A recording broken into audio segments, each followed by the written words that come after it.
Hi everyone, and welcome back to Splashpage. I'm Sean, and as always, I'm joined by Andrew. How's it going, Andrew? Hey, how you doing, Sean? Pretty good. Yeah. Just watched Arcane. What is the full name of this show? Arcane Legion of League of Legends. League of Legends. Yeah, so you were way off. But what's Yeah. important is a show we randomly stumbled upon. Neither myself nor Andrew have ever played this video game. We know next to nothing about it. But we got trapped, as many people get trapped, on Netflix and other streaming channels, where you're scrolling by it and it starts to play its little trailer, and it kind of blew me away. The animation, the music, everything kind of going on, and it really caught my attention. Means what kind of drew you into it? Well, you told me to watch it, and I said, "Yeah, I'll give it a shot." And you ever watch a show and you just kind of like playing on your phone in the background, and you kind of just it's there, it's playing. This thing, I could not take my eyes off of it. It's gorgeously drawn. The animation is amazing. The voice actors are amazing. The writing really flows well. I really enjoyed it. Totally agree. And I'm happy that you watched it when I recommended it, because it doesn't always go that way. But this one is absolutely gorgeous. And even better, in my opinion, is how Netflix is releasing this. It's not the typical, here's the whole shebang at once. It's going to be rotated out every week. We're going to get 3 new episodes. So essentially a little movie. And considering it's only 3 weeks, Andrew, we're going to be doing one of these videos for each week and then maybe a recap. So hopefully if you stumble upon this video and you're interested in Arcane, hey, tap that subscribe button and let's talk about this. Feel free to drop questions down below. We'll answer them. Or we could ask questions and you could answer. Yeah, because again, we haven't played the video game. Yeah, but we're just really enjoying this show. Yeah, it's very different from a review standpoint, where we've normally been with Y: The Last Man, which we both read, Invincible, we both read. So this one's brand new for us. You guys might know more than we do, but let's jump in.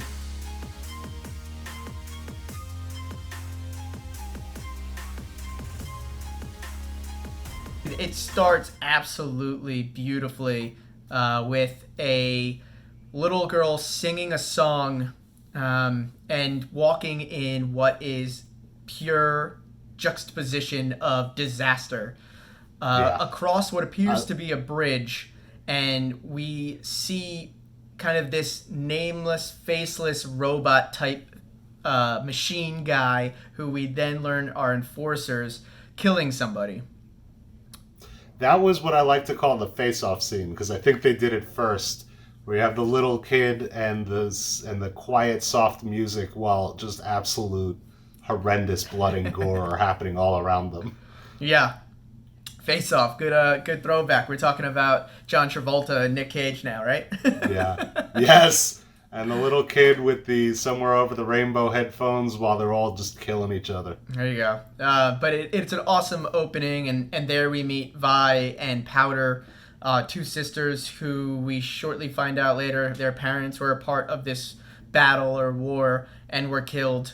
And we really do see these 2 different factions, and I love that it's on a bridge, because what says divide like a bridge of Piltover, which is the above ground, beautiful steampunk, but more of a bright sky environment. So we got the literal shining city on a hill. Yeah, we got the airships, because you can't have a steampunk fantasy without airships. And then on the other side of said bridge, we have Zuan, where this is the kind of below ground seedy element of the city that kind of lives its own life, and the people aren't really supposed to interact or kind of go to the other side. My assumption is they're very much the unfortunates, the Les Miserables, the people that are just forgotten about and left to rot almost. Yeah, and my assumption is that this is a war that bubbled over based on the haves and the have-nots, kind of the rebels and the empire. Overall, I think it starts at just such a great point.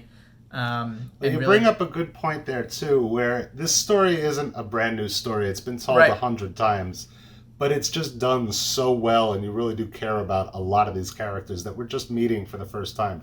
At least we are. If you've played the video game, maybe you know them, but... Yeah, and so quickly from there, we jump forward. We see Vi grown up a little bit more. She's probably in her mid-teens. We see Powder grown up a little bit more. We meet Milo and... Clagger. I keep mispronouncing that. Clagger. Well, to be fair to you, it's not a name. Yeah, that's fair. Clagger. And so we see them pulling off this awesome heist. Again, the artwork is fantastic. The action is fantastic. They end up stealing a bunch of stuff and what I like to call a glowing D20. 20-sided to die from Dungeons and Dragons. Our girl Powder steals a bunch of them, and as they're running out, about to get caught, one of them drops on the ground and blows up the building. Yeah. And we don't know why. Weens, any idea why? Well, I guess we kind of find out later these kind of magical blue orbs are half magic, half technology, and they're unstable, right? That was the whole, to jump forward, the whole Jace storyline where he's trying to stabilize his magic machine. Yeah, and actually that's a great point about the show as well, is we do get interlocking stories here. So that apartment is the apartment of Jace Talus, I believe.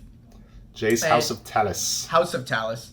And we find out that his story is actually, he is trying to find a middle between science and magic to have the existence of Piltover be even grander by adding in this new technology. Yeah, which would seem to be something amazing that everybody wants, but apparently there are forces saying, no, we know this can exist, but should it exist? Yeah, and, that's another kind of trope that you see a lot in kind of fantasies or science fiction, and even real life, really. So that's going to be awesome as well. I love the fact that you do spend time with each one of these characters, specifically the four that I just mentioned, Vi, Powder, Milo, and Clagger, and really kind of like get to know them, see how they interact with each other, see that they do genuinely care about each other, but have some apprehension about how they all work together. We really get to know them and feel like we're part of this crew. And brought even more into the world when we meet Vander, Benzo, Little Man, who's also known as Echo, and kind of find out that the way this world works is they take something from, above and bring it below and sell it into pawn shops and other means of trade to be able to kind of survive and have livelihoods for people below. Yeah, it's kind of like a Oliver Twist Fagin situation almost. You have the guy in charge sending out the kids to steal some trinkets to sell back, but these trinkets are a little more expensive than the pieces of copper and loaves of bread that maybe Fagin's kids brought back. Right. It's steampunk Oliver Twist. Yeah, there you go. Actually, that's not a bad way to phrase it. Then what ends up happening is because of that explosion, the enforcers or the law enforcement of Piltover is sent down into the lanes, which is, I guess, a seedy part of an already seedy area. And they talk to Vander, who is kind of like a surrogate father to all of the children who were on that heist, essentially saying that we can't just sweep this one under the rug. Someone's going to need to be arrested for this. This puts Vander in a tough situation because obviously it's almost like his kids. But more importantly, we see how these worlds work together. We meet Grayson, who's an enforcer who seems like she's had a long-term understanding with our guy Vander. And then more of the new hot shot. We're going to go down there and crack some heads, Marcus. I believe so, yeah. Yeah, so it's that, the two different voices coming down and trying to figure out stuff their own ways. Old cop, new cop, again, another normal trope, but I love the interactions there. And well, it's like a good cop, bad cop versus world weary versus brand new. Yeah. Yeah. Exactly that. One thing I will say, and I think it was the moment that the show really grabbed me, was after the crew stole all of this stuff, they're walking back to the lanes, and they come across kind of another gangster or badass named Deckard. Yes. And have like a pretty brutal fist fight for cartoons, and it's messy, and they use some slow motion techniques in it. But I just love this fight scene for a number of reasons. But really, the main one that jumped out at me was the fact that this kind of felt more real than a lot of fight scenes you get in like live action shows. This was very much Invincible level cartoon fighting, where the actions felt real. The battle didn't go in one direction immediately. It kind of went back and forth a little bit. And eventually our guys win out. And but it was a close one. And there were some heart-pounding moments in this show where you're like, I don't know if they're going to make it. Yeah, and in that fight alone, people are tackling each other, stomping on each other, throwing dirt in each other's face. Like, it wasn't just like clean punches and kicks and knocking out in one blow. It was pretty brutal. Yeah. So I was pleasantly surprised by that, and that kind of kept throughout the rest of the episodes for this week. So all in all, so awesome. Agreed. Later on, we end up seeing that Deckard wasn't just a guy on his own trying to steal some loot, but he actually works for Silco. Yes, the big bad. Who appears, at this point to be the big bad, at least down in Zuan, where he used to have a relationship with our buddy Vander. Seems like they fought on the same side in that prior battle that we mentioned on the bridge, potentially. But things went sour between them, and he basically lives now to exact his revenge on Xander. I'll say this, the beginning of episode 3 might have been some of the best cartoon I've ever watched. Just gorgeously drawn, with him kind of drowning underwater, and that monologue where he's talking about the dichotomy between peace and rage, and some people live their whole lives without ever having to make that choice. But I had to make that choice, and it's made me a better man, which has made him a crazy mad scientist who's creating purple vials of magic to turn people into monsters.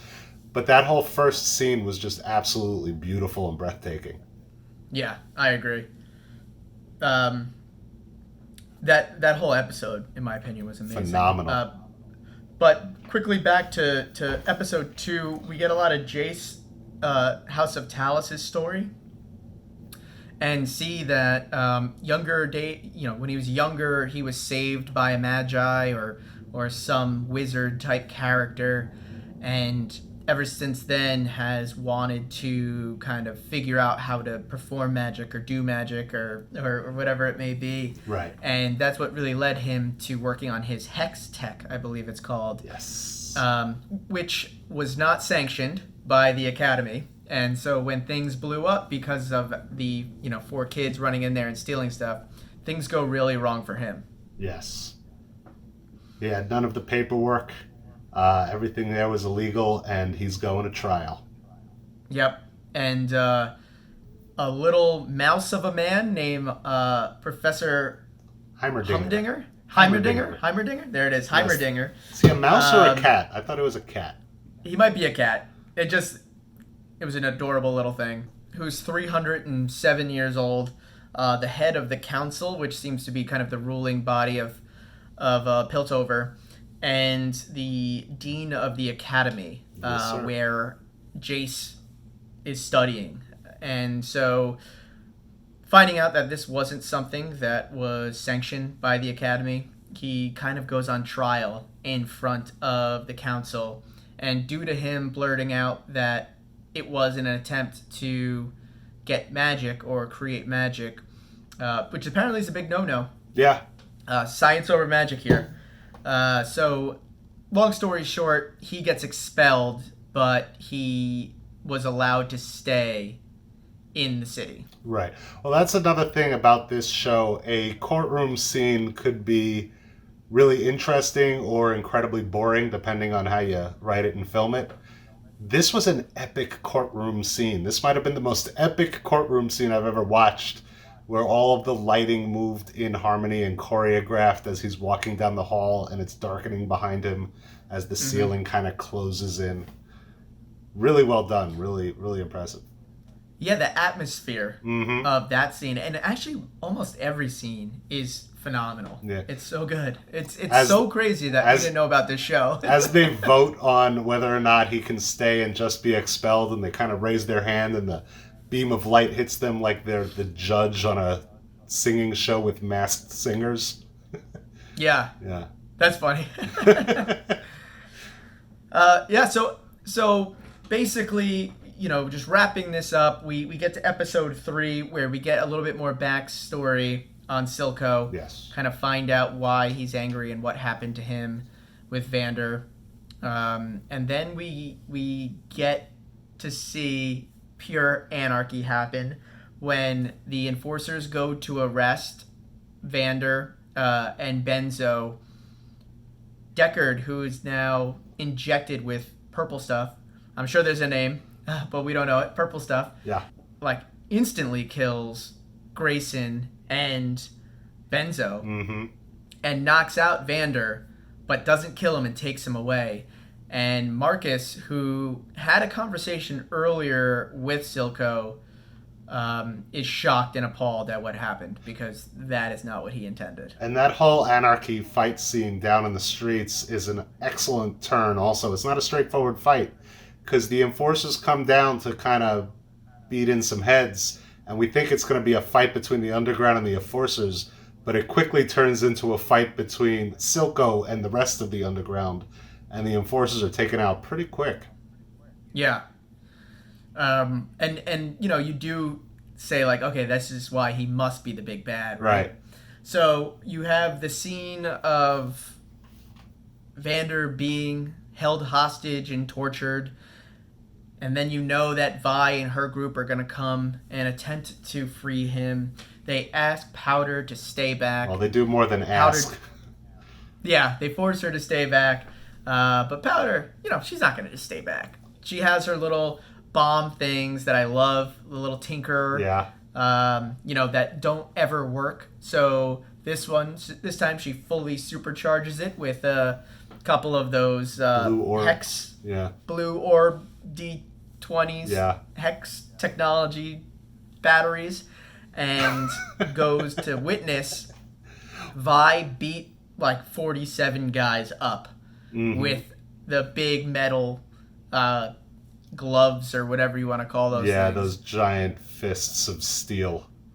Yeah, I mean, that was an awesome scene. That was fantastic. Or Milo trying to figure out how to unlock Vander's shackles, chains and whatnot, shackles. You have Clagger just pounding through the wall. Clagger just pounding the wall. Yeah, just trying to give them an extra way out. And then sure enough, rather than sending the surefire way to win, you send 82 people in front of you. Once she knocks all of them out, they send Deckard out, fully juiced up, and he starts to wreak havoc. So our Vi closes the door, which is why didn't you just close the door in the first place? But she closes the door, and he's pounding on it when Powder lets loose her latest Tinker toy, and then boom. And boom, and boom, every time the monkey claps. Yeah. So basically, this explosion kills all the people we like. No, but it kills Milo and it kills Clagger. It mortally wounds Vander if he wasn't already. Vi is trapped under a giant piece of steel, and we don't really see any of the other humans on the outside from there on out. Right. It also killed a woman that was helping out Silco, but Silco survives because he gets pushed behind a wall. It's just absolute pure devastation. Decker and Vander start fighting. Vander's pretty much killed, thrown off the balcony. into the purple stuff. Yeah. So he takes a sip of purple stuff, jacks up everybody. It's a very Popeye moment, yeah. Yes, it totally is. Jumps out of the wall with Vi in hand, and then he dies. So in this, 5-minute scene, we basically lost, 3 of the main characters of the first 3 episodes, and then earlier in the episode we lost 2 Benzo and Grayson, pretty significant characters. It felt very much like the ending of the first season of Game of Thrones. We're like, wait, what? You just killed all the main characters. What's happening here? Yeah, and that's what's awesome. We needed that oh shit moment to get us locked in, and if that's not it, I don't know what is. That was unbelievable.